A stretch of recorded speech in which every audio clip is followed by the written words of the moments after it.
façon globale, de façon historique, la justice camerounaise, qu'est-ce que vous en pensez? C'est une catastrophe. Non. C'est vraiment une catastrophe. Vous savez, je le dis avec une grande douleur dans mon cœur. Grande douleur. Parce que c'est mon métier de travailler avec la justice. Mon souhait, c'était que mes enfants soient avocats. Ils ont été avocats. Mais ils n'ont pas pu travailler dans cet environnement. Ce que je leur ai servi comme environnement pour travailler, c'était pas possible. Comment Vous ça? ne pouvez pas. Vous ne faites pas du droit. Dans les tribunaux ici, il y a longtemps que les hautes instructions et la corruption ont remplacé la loi. Écoutez, moi, ma soeur avait un restaurant qui a plus de 20 ans, avec un bail commercial, clair et net. Le bail commercial, il y a une indemnité d'éviction. Eh bien, la bailleresse elle-même a saisi le tribunal en disant, c'est un bail commercial, nous n'avons pas pu nous entendre sur la fixation du montant de l'indemnité d'éviction, fixé, après paiement, ordonner l'expulsion. Voilà exactement la demande.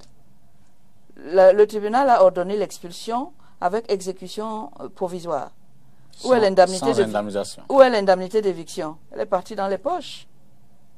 Tu veux qu'on les sorte? Oui, alors l'indemnité, moi je prends. Qu'est-ce que vous voulez faire avec ça? Et c'était au mois de juillet. Et nous faisons vivre quand même une vingtaine de familles depuis plus de 20 ans. Et au mois de juillet, comment est-ce que le personnel va faire la rentrée scolaire? Les gens qui mettent la main sur le cœur en disant nos enfants en otage, comment vous pouvez faire ça? Pendant la saison des pluies. Tout le monde connaît le restaurant La Marmite. Ce que ça représente. C'était même une pépite en matière pour le tourisme et tout. Mais le même bailleur est allé voir le ministre pour dire qu'on ne veut pas quitter, il faut quitter. Le ministre a envoyé une escouade de gens pour nous expulser, en disant que c'est moi qui fais obstruction à la justice. Le jour où je le verrai, je lui explique, je lui dirai, regarde ce que on t'a fait faire. Je suis sûr que si tu sais ça, tu n'aurais pas donné les mêmes instructions qu'avant. Mais c'est comme ça que la justice fonctionne. Qu'est-ce que vous voulez? C'est celui qui va à Yaoundé le premier, qui emporte la décision et qui fait faire ce qu'il veut. Vous comprenez que je ne peux que souffrir de ça. Moi, je vendais le Cameroun avec plaisir. Je disais à tout le monde, venez chez nous, investissez chez nous. Aujourd'hui, j'hésite, je n'ose pas le faire, parce que c'est un traquenard. Je ne pourrais pas les protéger contre tout ce que je vois là. Je ne pourrais pas. Mais comment la justice peut-elle se ressaisir si tant il est vrai que... Elle ne peut pas se ressaisir, puisque je vous dis qu'il n'y a pas la séparation des pouvoirs. Mais voilà. Vous ne pouvez plus empêcher aujourd'hui qu'on se... Je vous ai expliqué le dossier de Maître Youm, non? En quelques mots, oui. Voilà. À tout moment, on prend l'avocat de l'État. Elle défendait l'État dans cette affaire. Et c'est l'État qui s'est retourné contre elle pour le mettre en prison. Et on a déplacé le sujet en disant les Françaises, ça n'avait rien à voir. Le dossier de Maître Youm, c'est un scandale judiciaire et juridique. Un scandale. Parce que ce dossier a été géré par la présidence de la République, en lieu et place des juridictions. Et les traces sont là. Tout est dans le dossier. Bon, quand vous voyez ça, vous avez été l'avocat de l'État, hein, dans le procès en question. Et l'État se retrouve en train de combiner avec celui contre qui votre avocat a gagné. Et vous mettez votre avocat en prison. Mais c'est quelque chose de... Je ne sais même pas comment qualifier ça.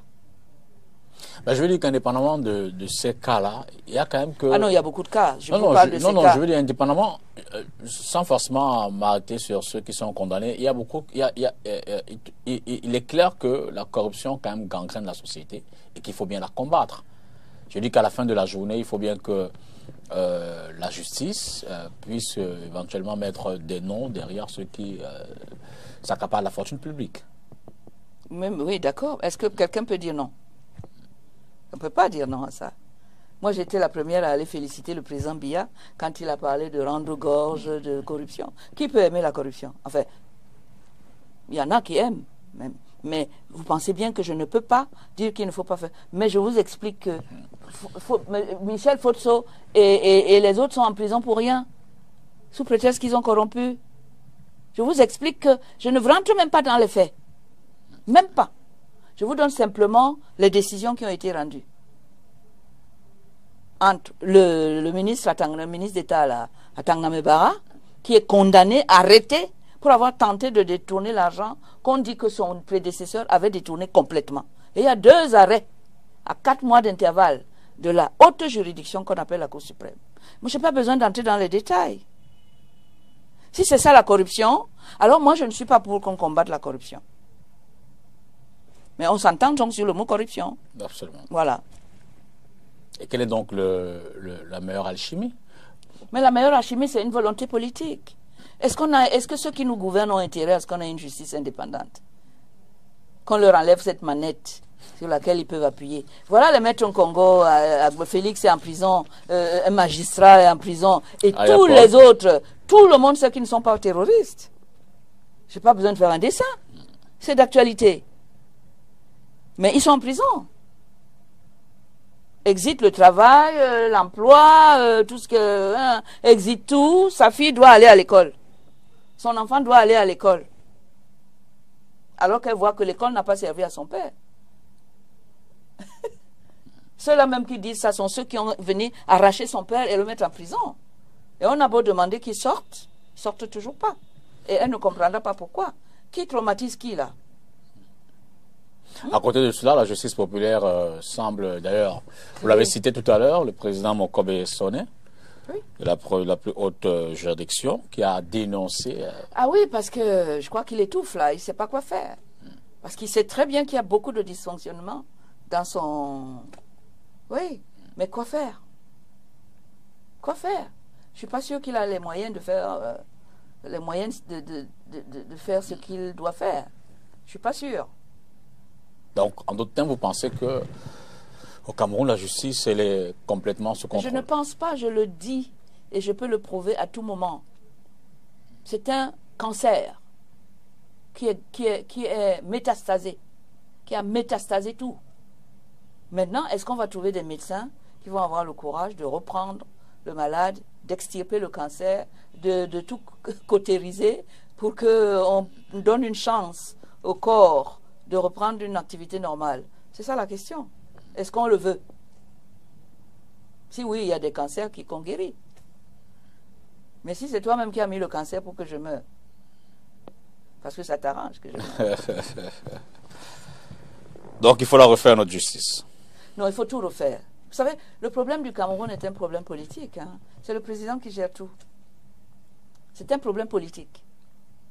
Si on ne le résout pas par la racine, le reste là n'ira pas. Pourquoi vous ne voulez pas comprendre ça?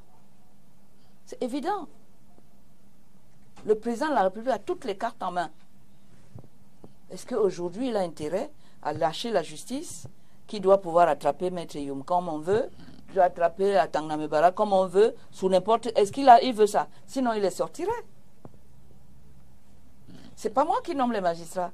C'est lui qui a nommé le président qui a condamné Maître Youm et qui était son procureur au tribunal. C'est pas moi, hein? Vous voyez bien qu'il y a des choses qui font que s'il n'y a pas cette volonté politique, moi je nomme pas les gens. Moi je n'ai aucun pouvoir de... Bon, c'est celui qui les nomme qui doit montrer qu'il y a une volonté politique. Mais vous voyez bien déjà que on dit qu'on est en train de trouver des solutions. Le président a cherché, il faut des magistrats ici, il faut des magistrats là, il y a les commissions, etc. Mais il a le pouvoir le ministre a le pouvoir de dire, bon, monsieur le procureur, vous cessez les poursuites. C'est la loi qui lui donne ce pouvoir. Il ne touche pas à ça. Bon. Mais moi, je ne peux rien.